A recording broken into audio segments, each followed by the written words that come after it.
and get started, Rachel, I just want to thank you for chatting with us here at the Christian Beat, all about your latest release and the music that's incoming and kind of your switch of genres and just all of the exciting stuff you have going on. Yes, thank you for having me. It's awesome to Oh, be here. yeah, for sure. So I do want to start with Show Up.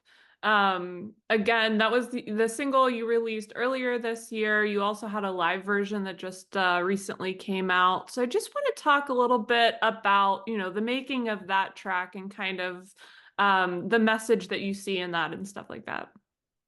Yeah, that song obviously is such a blessing to have my first single on Christian radio. And we wrote that last spring, which is crazy how time flies. And I wrote it with Tranny Anderson and Jeff Pardo, who are both amazing songwriters. And Tranny really comes from the or the country world, but she's now written a ton for Ann Wilson and other artists. And then Jeff Pardo is, iconic in the Christian world. And so it just felt like, something's going to happen today. I don't know what it'll be. And Tranny um, came in with the idea. She said that she was driving to Jeff's studio where we were, and she felt like she didn't have an idea for the day. And she just started praying and went to the Lord and was like, all right, Lord, I just feel like I don't have an idea. I need you to show up for me. And literally, the prayer birthed the idea. She's like, oh my gosh, wait, that's kind of cool. And as she's recalling the story to us, we're like, yeah, I love that title. Let's write about the way that the Lord shows up for us because, you know, for me, it's a daily thing. I cannot last a day without the Lord. And just to know that we have the ability to encounter, not only as children of God does He live inside of us, but the ability to pray and talk with Him and ask for what we need. And I can just be, I don't know about you, but I can be very self-reliant and just forget and try to face the day on my own. And it's always when I remember to come to Him that I'm humbled and I'm like, man, Lord, yeah, I'm asking you to show up for me in big ways and small ways. Um, but He's already even showing up for us in ways we don't even know. So it feels like the song has so much layered meaning for me in the fact that He just loves us so much. And, He's faithful to show up for us, whether we even ask for it or not, but He loves when we ask for it. Absolutely. And I feel like this message of this track in particular is one that once listeners get to interact with the song, and they get to start sharing their stories, it's going to start impacting your kind of interaction with this song and be like one of those full circle moments. Is that true? Yeah, I hope so. And, I haven't gotten to play it live much yet since, I'm so brand new to the genre. And, I can't believe the song's been out, I don't know, 4 or 5 weeks now. So I'm like itching to get on the road and play it and yeah, like see that real time reaction and, whether people are hearing it in the crowd either first time or they've heard it before. Yeah, I'm really excited. You're spot on. That's really a special thing. Oh, for sure, for sure. And I know that that's not the only new music we're going to hear from you this year. It's still early in the year. I don't want you to give us too many spoilers that you can't share, but can you talk a little bit about the other music that we'll be able to hear from you this year? Yeah, so I realized that Apple kind of gave me away the way that you can set up either an EP or an album where it'll show the other tracks. You know what I mean? I was like, I forgot about that. So yeah, so we went down to Muscle Shoals and like you said, recorded some music. And being from Muscle Shoals is something that I'm really thankful for because it is the home and birthplace of Motown music because of the artist who kind of discovered in that town that the players just had this sound, and the producer Rick Hall at the time, he was phenomenal in he's the one that put Aretha on the map and gave her that sound among, like, I want to say 100 artists, but it's a really incredible place to be from. And then, circa 94, I'm born, and I feel like I had this soul in my DNA. And, um, it was full circle to be able to go home and record, songs about faith and what Christ has done for me in that studio, which Rick Hall ended up giving his life to Christ a few years before he passed, which is a cool tidbit most people don't know. But so I feel like that's just even cooler, it's never too late. And so so yeah, we went there, we recorded 3 songs, and Show Up is the first one that's out of the live Mhm. Muscle Shoals version. And then there's a version of a song that'll be on my bigger EP coming called Half Church. We did a Muscle Shoals version of Half Church.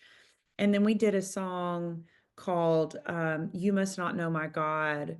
And that one is really, really a lot of my testimony wrapped up in it. And it's pretty much Jeff playing keys in that studio, and I'm singing live with him. So it's really raw and just, it's not as, I guess, general. It's more specific to how I am feeling and have felt, in walking with Christ now for 9 years. So, um, yeah, so we've got the mini EP, I'm calling it, and that'll be out here soon.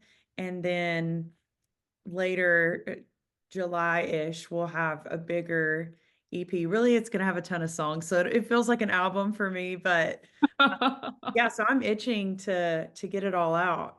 Oh, that's awesome. That's awesome. And I'm curious, with your genre, you can say switching. I don't know that that's necessarily the right way to put it, but how has that impacted um how your sound is? I'm curious if you've played with that a little bit as you've kind of moved around and kind of where you see your music. Yeah, I have played around a lot, and you know, I feel like in my last deal and being in the country music genre, I did a lot of finding myself, when the year before I moved to Nashville was when I gave my life to Christ. And so I was a fresh Christian moving to Nashville. And I had a lot of identity issues, in the heart form, right? Not even talking about music, right? Yeah, And and I think that heart identity crisis, if you will, really it really played out in all ways, how I dressed, or um, how I thought I should sing, or how I, thought the music should sound, because I didn't really know who I was, um, and was starting to like uncover, and I feel like, not to say sounds can change. A lot of my favorite artists change over time, right? absolutely. And we're all melting pots. But I feel like I was doing a disservice to myself in the beginning by trying to be literally anyone else. And, I knew that a lot of pop country um, was what was working at the time. And so I would kind of cater to that.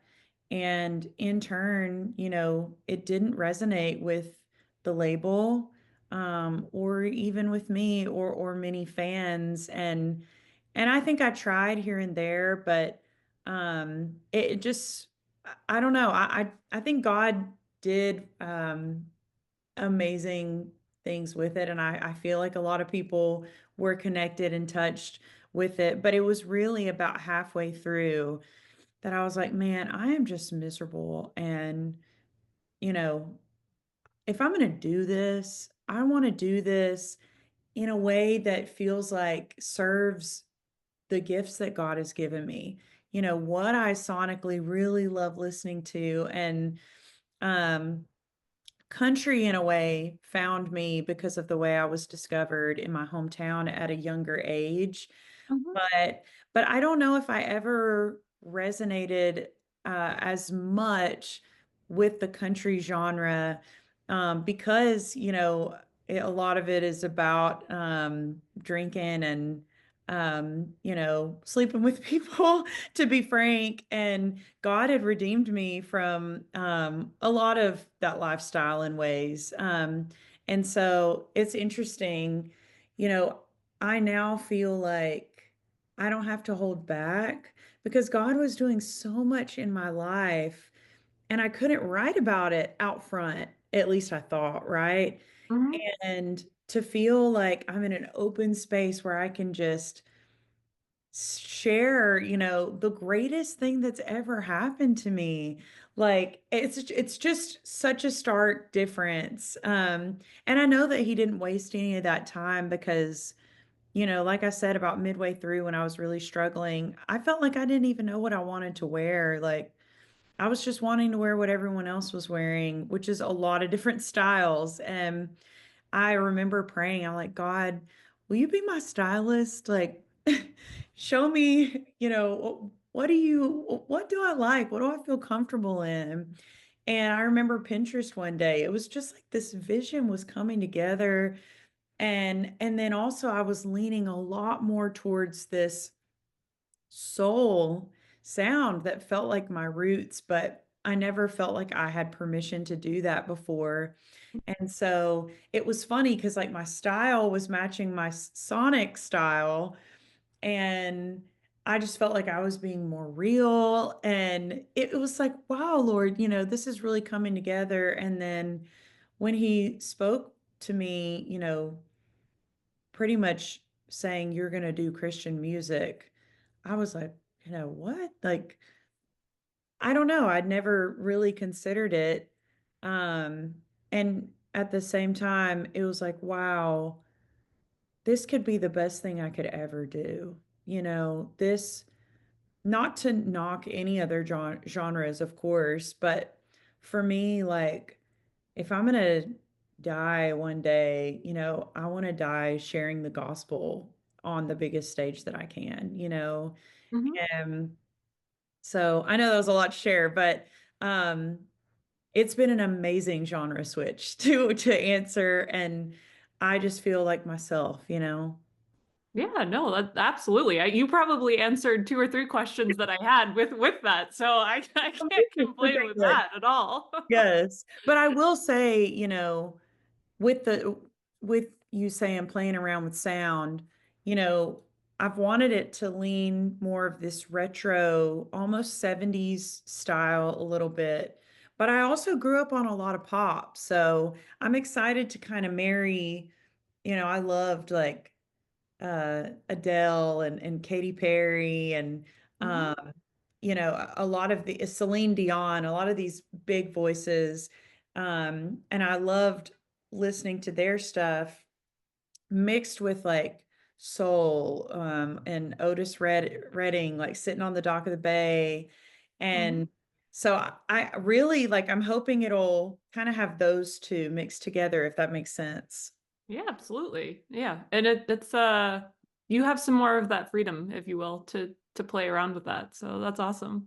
Thank you. Awesome. Yeah. Well, I know we're getting close to time, so I just want to close kind of giving you the opportunity to share what your prayers are, what your expectations are for the listeners as they get to interact with this music that you're going to be releasing throughout the year. That's a good question. Yeah, in a way, moving into this has also felt not pressure, but just more intentionality and responsibility of, what I'm doing. And I'm not a perfect role model, Lord knows. And nor am I supposed to be, right? Mhm. There's only one who's perfect, but I've been through a lot in my life. And, even in the past year, it was a really personal season of trial. And even though my professional life was doing really well. And so it was interesting thinking about the song Show Up of, some days it was so true for me of some days I just feel like I can't show up for work or my friends or even myself, and I can't even get out of bed or um you know do what I need to do because of either, the daily trials or more bigger seasonal trials. And so it was interesting that he allowed me to go through that previous this song coming out and just feeling, more empathy for that every day, my friends and family and everyone, we're all going through stuff. And I feel like I'm always in prayer of just, Lord, help them. And, you know, if a song like that, whether it's the groove and like, having fun, feeling good, and or the words that I hope will speak life into people and give them just a little more courage to face the day and to depend on the Lord, like that will be more than enough. If it's just one person that's affected, but I think that's my prayer, is just to remind people, um, if it's getting out of bed, he'll help you get out of bed. If it's the courage to face something really difficult, he will help us. He is our help in time of need. Absolutely. Well, I just want to thank you again, Rachel, for taking the time to chat. I've really enjoyed getting to hear more of your heart and can't wait to see all that you have in store this year. Thanks, Jesse.